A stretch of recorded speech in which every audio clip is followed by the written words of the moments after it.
Salut à tous, je suis ravi de vous retrouver aujourd'hui pour une nouvelle vidéo. J'ai souhaité en cette période de fin de congé, de rentrée scolaire, de vous parler de la méditation. En règle générale, lorsqu'on revient de vacances, alors je sais pas pour vous, mais pour moi, moi je suis au taquet, je passais des super vacances. C'est un moment où on s'évade, où on pense à autre chose, on sort de son quotidien. Pour ceux qui ont la chance de sortir de chez eux. Ce qui est intéressant dans cette période de vacances, c'est de sortir de son quotidien, de s'évader et un petit peu d'oublier ses soucis et tout ce qui va pouvoir peser, un peu nous freiner dans notre quotidien. Du coup, j'ai souhaité aujourd'hui vous parler de la méditation qui pourrait peut-être être un outil qui va vous permettre de faire prolonger cet état d'être de paix intérieure, justement d'oublier ce qui vous pèse, ce qui vous chagrine et de voir la vie différemment, de voir la vie avec une couleur différente. Par cette vidéo, j'aimerais vous faire prendre conscience qu'il y a plusieurs manières de méditer. Ce qui est important, c'est de trouver celle qui vous convient le plus, de faire entrer la méditation dans votre vie d'une manière naturelle et progressive, d'entendre qu'il n'y a pas de mauvaise méditation, si ce n'est celle dans lesquelles vous allez vous forcer à être. Dans la vie, il n'y a pas d'interdiction, il n'y a pas d'obligation d'ailleurs, sauf celle que vous allez vous fixer. Du coup, pas d'obligation, méditez quand vous en avez envie et de la manière dont vous en avez envie, et également de comprendre tous les bienfaits que tous ces états méditatifs, toutes ces manières de méditer peuvent vous apporter. La méditation, parfois, pour certains, par ignorance, vous réduisez ça à une posture dite zen en tailleur, là, namasté, fleur de lotus, la position de Bouddha, et qui fait qu'on ne fait rien. Pour certains, c'est comme ça que vous réduisez la méditation. Eh bien, détrompez-vous, cher ami. Pas besoin d'être en mouvement pour faire quelque chose. La méditation est un état de réceptivité, d'accueil, qui permet de faire énormément de choses dans une position statique. Pour tous ceux qui ont des difficultés à lâcher leur mental, à méditer, à rentrer dans des états méditatifs, première invitation de ma part, c'est de comprendre ce qui se cache derrière vos difficultés et que par vos difficultés, la méditation est déjà en train de vous faire travailler. Avant même d'être dans un état méditatif, pour rentrer dans cet état méditatif qui est un état modifié de conscience, la méditation est déjà en train de vous faire bosser vos ressources pour justement rentrer, accéder dans cet état méditatif. Intelligente la médite, non? Vous trouvez pas? La méditation va vous permettre de vivre l'instant présent. Donc pour tous ceux qui vont tergiverser à regarder le passé ou à se projeter dans l'avenir, c'est peut-être pour ça que vous avez du mal à rentrer dans des états méditatifs, car l'état méditatif ne peut se vivre, ne peut être que dans l'instant présent. C'est un moment de paix intérieure, c'est un moment d'intériorité à la méditation. Donc pour tous ceux qui n'arrivent pas à avoir cette intériorité, qu'est-ce que vous êtes en train de fuir, si ce n'est vous-même? Posez-vous cette question.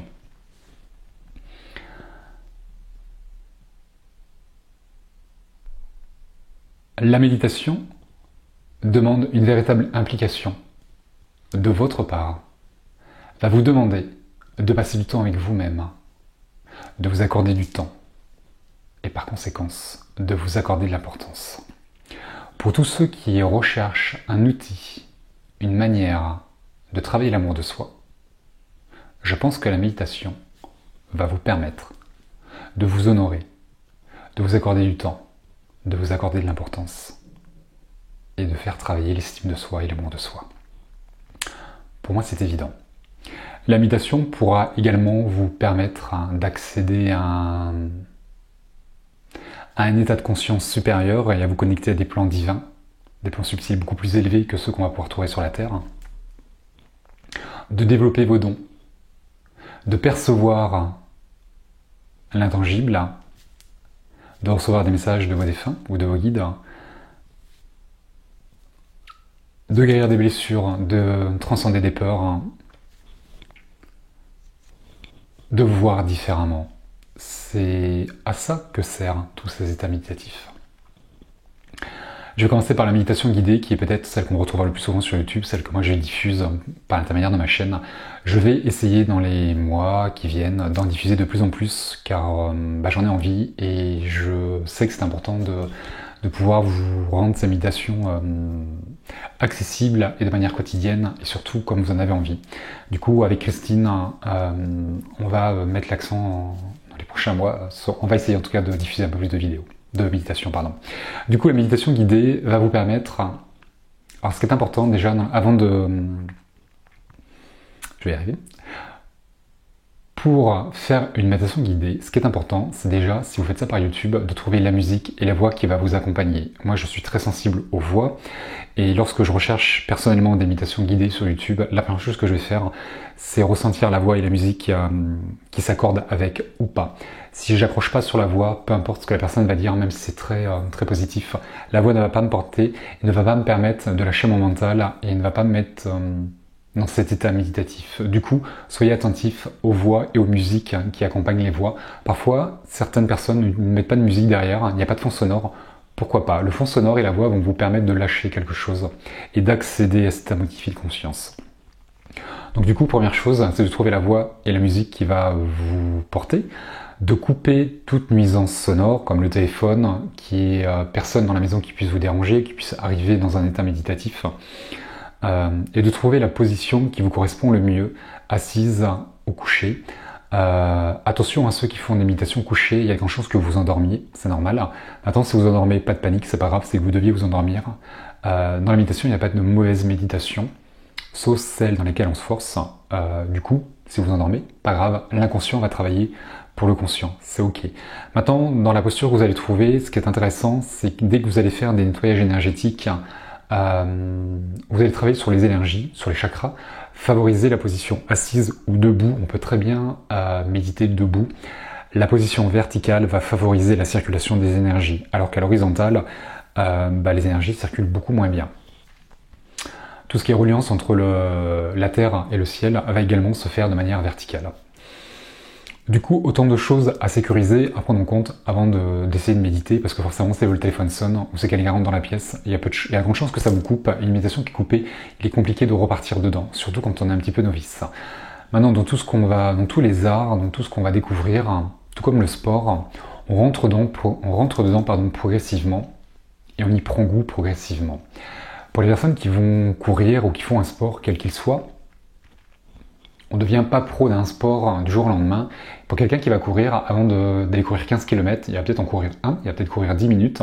Après, c'est les points de côté, on va travailler le souffle, le cœur, les muscles, il y a plein de choses à prendre en considération et à rentrer progressivement dans un sport. La méditation, c'est la même chose. Moi, personnellement, la méditation, la première médite, il s'est rien passé, quoi.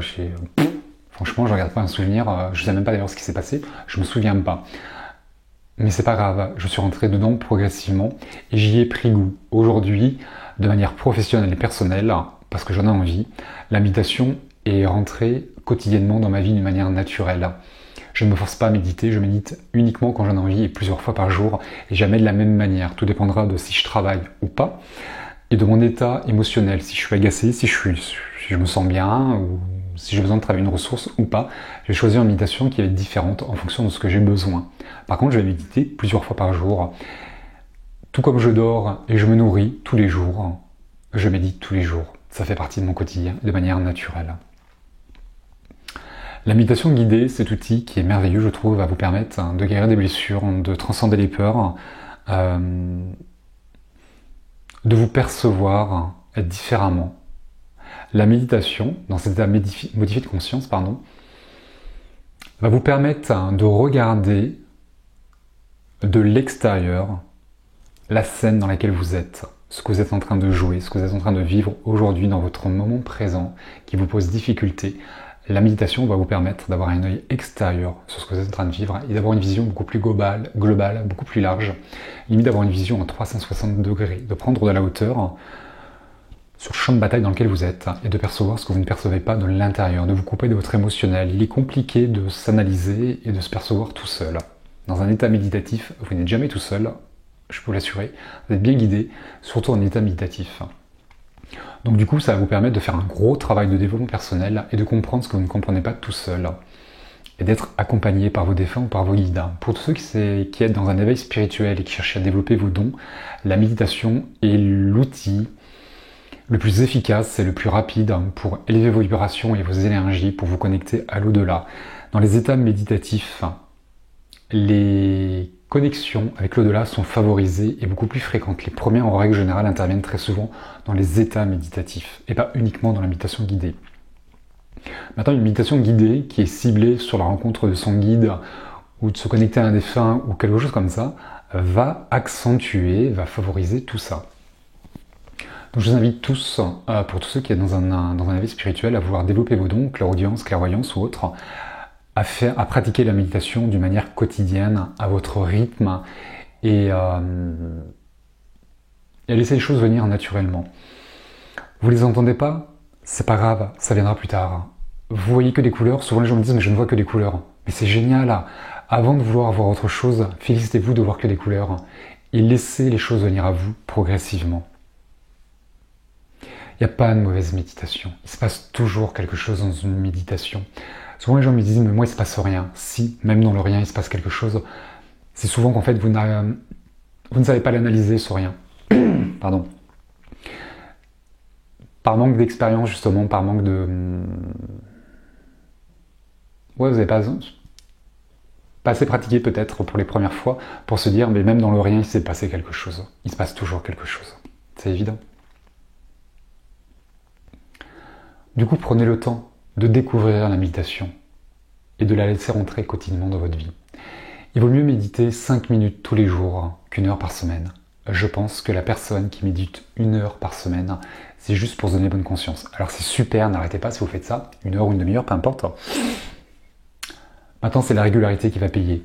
Vous allez commencer par 5 minutes tous les jours et progressivement, vous allez monter à 10, 15 ou 20 minutes. Pour ceux qui n'arrivent pas à méditer pendant 20 minutes, et qui sont pollués par leur mental, n'est-ce pas Mademoiselle Camille, et pour tous les autres, commencez par 5 minutes. Pourquoi vouloir tout de suite commencer par 20 minutes? Commencez par 5 minutes, et progressivement, vous allez arriver à autre chose.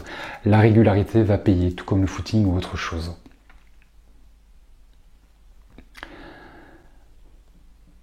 Cette méditation n'a qu'un seul but, vous procurer du bien-être. 5 minutes par jour, vous allez vous asseoir, vous allez vous poser, vous allez accorder un moment de répit à votre esprit et un moment de repos à votre corps. Rien que pour ça, bravo. Offrez-vous ce cadeau. Acceptez de vous poser 5 minutes par jour. Soufflez, lâchez, évadez-vous.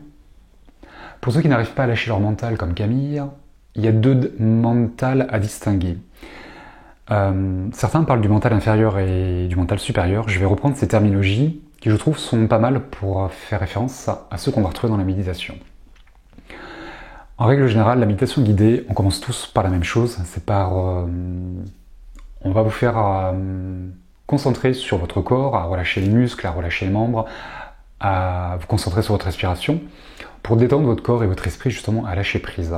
La voix est là pour ça, pour y visualiser et imaginer tout ce qu'on vous dit. Si vous y arrivez, c'est super.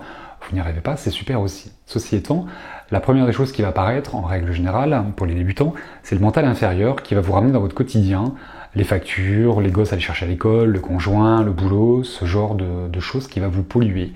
Le mental et l'ego sont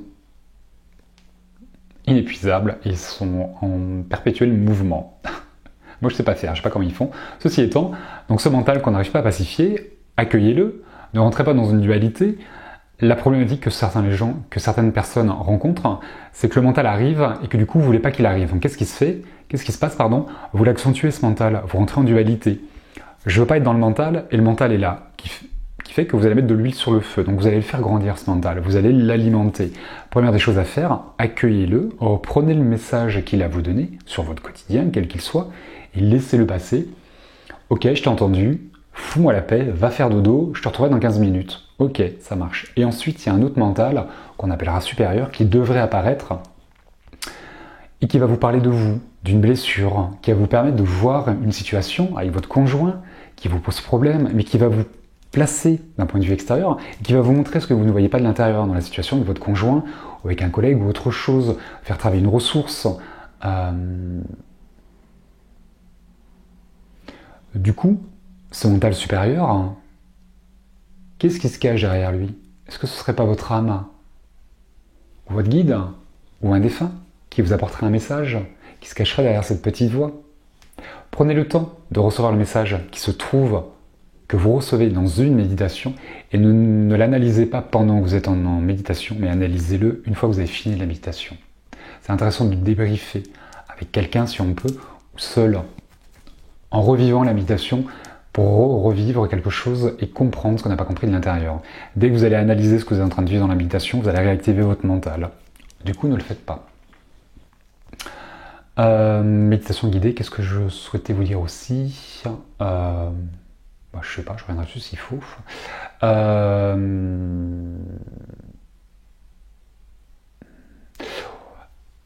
côté de la méditation guidée, on va retrouver la sophrologie. Ce sont deux techniques qui se ressemblent étrangement, quasiment similaires, qui vont également vous faire travailler beaucoup de ressources. La relaxation est également un état méditatif qui va vous permettre de détendre votre corps et de lâcher beaucoup de choses. Il y a également des méditations mouvement, comme le yoga, le tai chi ou le qigong. Comme quoi, même en étant actif, en étant debout, en étant en mouvement, on peut méditer. La méditation se fait en conscience. Le tai chi, le qigong, vous allez brasser les énergies, vous allez libérer des choses. Le yoga, vous allez détendre votre corps, prendre soin de son corps et de son esprit, pour que son âme ait envie d'y rester. Il y a un dicton aussi qui dit ça. C'est aussi ça, les états méditatifs. Tout ce qui est artistique et créatif. Pour toutes les personnes qui jouent d'un instrument de musique ou qui font du chant, vous êtes, alors AC/DC, le hard rock, pourquoi pas. Mais c'est un peu virulent, je trouve, comme énergie. Maintenant, du piano, de la harpe, de la guitare, des mélodies douces, ça va forcément vous porter. Le chant est un moyen d'expression, de libération. La méditation permet d'accueillir quelque chose, de recevoir quelque chose dans cette intériorité, dans cette réceptivité, mais également d'exprimer quelque chose par les arts créatifs. Donc instruments de musique, le chant, le dessin, l'écriture, la peinture, ce sont également des états méditatifs. Beaucoup d'artistes, comme Mozart, comme Van Gogh, étaient inspirés, étaient médiums. On ne parlait pas d'eux en tant que médiums, en tant qu'artistes, mais ils avaient une médiumnité dans leur expression, par leur art. Parce qu'ils faisaient les choses en conscience. Écoutez un morceau de piano. Les bols tibétains, les cymbales, les chants diphoniques, ce sont également l'imitation par les sons, sont très porteuses. Le son est une vibration qui va venir vous nettoyer et qui va vous porter vers autre chose. Laissez-vous emporter par une mélodie, évadez-vous. C'est aussi ça la méditation, c'est s'évader, c'est sortir de son quotidien, de se couper de ses pensées, de se faire du bien à son corps et à son esprit. C'est ça la méditation. Pourquoi s'en passer? Quel est l'intérêt de se faire du bien? Et pourquoi attendre? Le bricolage est également une expression des arts et de créer la créativité va favoriser la connexion avec votre âme. Votre âme est là pour s'épanouir, pour apprendre et pour grandir. Donc dès qu'elle va pouvoir s'exprimer par les arts, par la créativité, vous allez être dans un état méditatif. Faites les choses en conscience. Le jardinage, vous allez également vous ancrer en même temps que vous allez méditer. Connectez-vous aux arbres, aux fleurs, à la terre, au ciel, aux 4 éléments, aux élémentaux qui sont présents tout autour de vous. Je ne sais pas où est-ce que vous étiez en vacances, mais mettez-vous face à l'océan. Qui pourrait me dire que c'est pas chouette de se mettre debout face à l'océan? Mais c'est chouette parce qu'on se voit, par la vue, par le paysage, mais également parce qu'on ressent le vent qui vous nettoie, l'air iodé, le soleil qui vous réchauffe, les vagues peut-être sur vos pieds. Il y a une certaine chaleur, il y a une certaine énergie qui va rentrer à l'intérieur de vous, qui va vous nettoyer de l'intérieur. Connectez-vous à ça en conscience, ressentez tous les bienfaits des 4 éléments, de la nature, de tout ce que vous allez pouvoir voir et percevoir de manière subtile. Ce sont également des états méditatifs. Le sport individuel, foot, rugby, ne sont pas des états méditatifs. Ça restera positif, on ne parlera pas de méditation. Tout ce qui va être des sports individuels comme le footing, la natation, la marche. Alors si on va marcher avec des copines en pleine nature, l'état méditatif il n'est pas là. Par contre, tout seul, en pleine nature, dans une marche, dans une forêt, peu importe, vous allez vous connecter à ce qui vous entoure, sera un état méditatif. Le vélo, ce sont des activités qui vont vous permettre de méditer. Prenez le footing, quelqu'un qui va aller faire un footing d'1 quart d'heure par jour, on va dire, si on a le temps. Prendre le temps. D'ailleurs, pour ceux qui me disent, David, il est bien gentil que ses discours à 5 minutes par jour, mais moi, j'ai pas le temps de méditer 5 minutes par jour. Vous n'avez pas le temps, dans votre emploi du temps, dans votre agenda de ministre, de trouver 5 minutes tous les jours pour méditer. Vous ne pouvez pas vous accorder 5 minutes pour vous poser, pour ne rien faire. Alors, ne rien faire, d'être dans cet état de réceptivité, d'accueil, de créativité. 5 minutes tous les jours pour vous faire du bien, pour vous accorder du temps, pour vous estimer, vous accorder de l'importance, et passer du temps avec vous-même. Arrêtez de vous fuir, passez du temps avec vous-même et aimez passer du temps avec vous-même. 5 minutes par jour, vous ne les avez pas? Levez-vous 5 minutes plus tôt tous les jours. Là, vous les aurez les 5 minutes. C'est évident. Une fois que vous aurez pris goût à méditer 5 minutes par jour, il y a de grandes chances que vous réveillez 10 minutes ou un quart d'heure de plus tôt tous les jours, ou alors que dans votre agenda de ministre, vous preniez une petite récréation d'1 quart d'heure pour méditer, le matin, le midi et le soir. Pourquoi une seule fois? Je vous invite à méditer le matin. Pourquoi attendre le soir pour se faire du bien? Dès le matin, je me lève, je me fais du bien. Par un petit déjeuner, par une douche, par prendre une tenue qui est chouette, qu'on a envie de s'habiller, et après on médite, on continue à se faire du bien. C'est ça, pourquoi attendre le soir? Matin, midi et soir, pourquoi pas? Plusieurs fois par jour et de manière différente. C'est évident. Du coup, prenez le temps, trouvez-le le temps. C'est évident. 5 minutes par jour. Du coup, le footing, 1 quart d'heure par jour, je reviens sur mon footing, quelqu'un qui va courir va méditer, c'est un état méditatif, va s'ancrer, car aller au contact de la nature en conscience, de s'ancrer dans l'endroit dans lequel il va être. Il va faire un nettoyage énergétique. Il va se vider, il va nettoyer son corps par la transpiration, il va exulter toutes les toxines qu'il a pu emmagasiner la veille, il va nettoyer son esprit, car il va cracher tout ce qu'il ne veut plus, il va exulter à l'extérieur tout ce qu'il a plu toute la semaine. Il va prendre soin de son corps. En une activité, vous retirez 5 bienfaits, 1 quart d'heure tous les jours, le footing une fois par semaine, pourquoi pas? Est-ce que ça pourrait pas vous donner envie de méditer? Je vous invite à y réfléchir. La méditation par les souffles, vous concentrez sur votre souffle. L'inspiration, si vous concentrez-vous sur votre respiration, à l'inspire, en conscience, une fois de plus, inspirez tout ce dont vous avez besoin. Et à l'expire, expirez, crachez, extériorisez tout ce qui vous pèse, tout ce que vous ne voulez plus. Faites ça 5 minutes par jour. Quand vous êtes dans votre voiture au feu rouge, dans les bouchons, au boulot, vous prenez la tête avec une collègue ou avec votre chef, vous vous isolez, vous faites ça 5 minutes, vous allez voir. Vous allez revenir dans un moment de calme. Ça va vous apaiser. Pourquoi s'énerver? Essayez.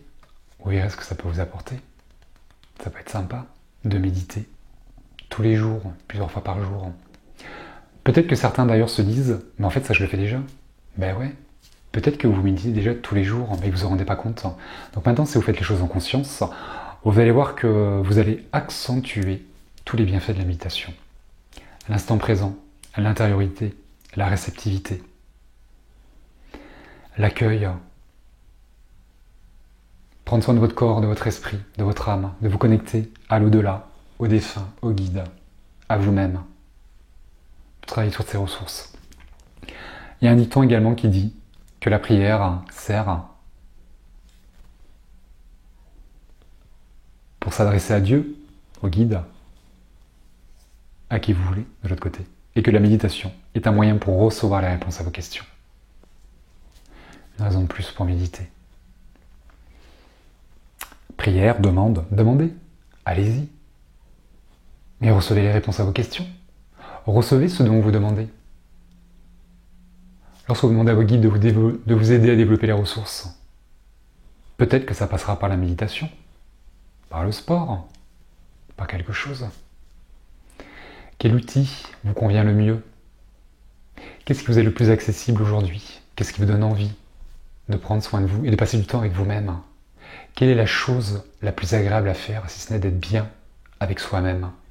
Si vous arrivez à vous accorder du temps, à vous accorder de l'importance, et être bien avec vous-même, à rentrer à l'intérieur de vous, à rentrer dans votre vie, à prendre votre place, il y a de grandes chances que dans un second temps, vous arriviez à faire la même chose avec les autres, avec l'autre, à lui accorder du temps, à l'autre, lui accorder de l'importance, à l'estimer.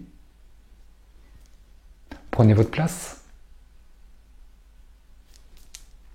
Permettra, très certainement, de permettre à l'autre qu'il prenne sa place à côté de vous. Ça sert à ça la méditation. C'est chouette, la méditation. Et en plus, ce qui est magnifique, c'est que vous avez plusieurs manières de la découvrir, de la tester et d'y prendre goût. Que personne ne vous oblige à quoi que ce soit. C'est à vous de choisir le moment, l'endroit et la manière dont vous souhaitez méditer. Et uniquement si vous en avez envie. Ah, est chouette la méditation. L'instant présent, la paix, l'envie, la plénitude. On peut faire des sorties astrales, on peut voir des choses extraordinaires en méditation guidée ou autre. Accéder à des plans de conscience qu'on ne perçoit pas en 3D. Se voir différemment, comprendre qui l'on est vraiment et qu'à l'intérieur, tout est en place et que tout va bien. C'est aussi ça la méditation. Permet de vous rendre compte que vous êtes quelqu'un de bien et que tout va bien dans votre vie. Tout n'est pas comme vous aimeriez, pas encore. Faites ce qu'il faut pour que ça change. Je vous rappelle là, que si vous voulez que quelque chose change, c'est à vous de changer. Mais ouais. Mais c'est à vous de le faire. La méditation n'est qu'un outil. L'accompagnement est un outil aussi. Le thérapeute, c'est pas un outil, c'est un accompagnant. C'est à vous de faire les choses. Et à personne d'autre. Voilà, je crois que j'ai rien oublié. Ça me paraît pas mal. Bon. J'espère que cette vidéo vous permettra de mieux comprendre ce que c'est que la méditation, de comprendre qu'il n'y a pas de mauvaise méditation. Même quand il ne se passe rien, il se passe quelque chose. Même lorsque vous n'arrivez pas à lâcher votre mental, il s'est passé quelque chose, on vous a fait travailler. Quel mental est venu? L'inférieur ou le supérieur? Comment faire pour dépasser tout ça? Comment faire pour accéder à autre chose? Comment faire pour développer vos dons? Pour devenir quelqu'un d'autre? D'accéder à quelque chose d'autre? De meilleur? De plus chouette? De recevoir tous les bienfaits de la méditation. Vraiment, ça vaut le coup. Vous valez le coup. Accordez-vous du temps. Accordez-vous de l'importance. Acceptez de passer du temps avec vous-même, d'être dans l'instant présent, dans un moment de paix, d'intériorité, d'accueil, de réceptivité. Travaillez ce féminin sacré. De vous honorer et de prendre votre place, tout simplement. Et la place de personne d'autre. Voilà, je vous embrasse bien fort. Je vous dis à très bientôt pour une prochaine vidéo. Et d'ici là, prenez soin de vous.